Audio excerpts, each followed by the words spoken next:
praise the Lord मोर प्रिय प्रभुंकर लोक मैंने आपण निमंते एक छोटिया मेसेज कहवाक चाहे आम अनेक समय बंचा निमंते खाद्य खाई था बढ़ा निमंते खाद्य खाई था और यह द्वारा लाभवान होता ये खाद्य आम निमंते निहाती आवश्यक शरीर में बंची रहा निमंते किंतु मु कहवाक चाहे आम मध्य एक आत्मा मध्य अच्छी और से आत्मार ग्रोथ निमंते से आत्मार वृद्धि निमंते वाक्यर आवश्यकता रही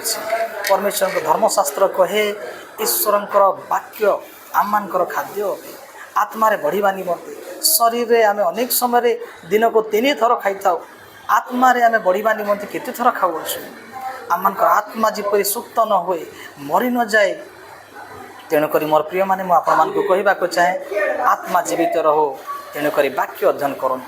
वाक्य आम निमंते खाद्य तेणुक यीशु कहले मनुष्य केवल रोटी रे बंचब ना किंतु तांकर मुख